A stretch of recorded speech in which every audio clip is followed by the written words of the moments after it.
শ্রীরামকৃষ্ণ হাসিয়ে শেখাতেন, গুরুতর বিষয় বোঝাতে গল্প বলতেন। শাস্ত্র ইত্যাদি যে ঈশ্বর নয়, তা যে কেবল ঈশ্বর পথের নির্দেশ মাত্র দিতে পারে এবং তা পেয়ে গেলে ওসবের কোনো প্রয়োজন থাকে না, এই কথাটি বোঝাতে শ্রীরামকৃষ্ণের এই সরস দৃষ্টান্ত। একজন একখানি চিঠি পেয়েছিল, কুটুমবাড়ি তত্ত্ব করতে হবে, কি কি জিনিস চাই লেখা ছিল। জিনিস কিনতে দেবার সময় চিঠিখানি খুঁজে পাওয়া যাচ্ছিল না। কর্তাটি তখন ব্যস্ত হয়ে চিঠির খোঁজ আরম্ভ করলেন। অনেকক্ষণ ধরে অনেকজন মিলে খুঁজলে শেষে পাওয়া গেল। তখন আর আনন্দের সীমা নাই। কর্তা ব্যস্ত হয়ে অতি যত্নে চিঠিখানি হাতে নিলেন আর দেখতে লাগলেন কি লেখা আছে।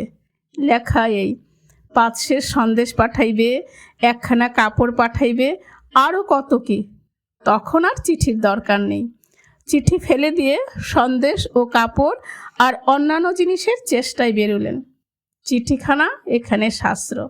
চিঠির ভিতরের জিনিস জানা হয়ে গেলে আর চিঠি বা শাস্ত্রের দরকার নেই। তখন নির্দেশিত জিনিস আনতে যাও, অর্থাৎ ঈশ্বর পথের সন্ধানে বেরিয়ে পড়ো।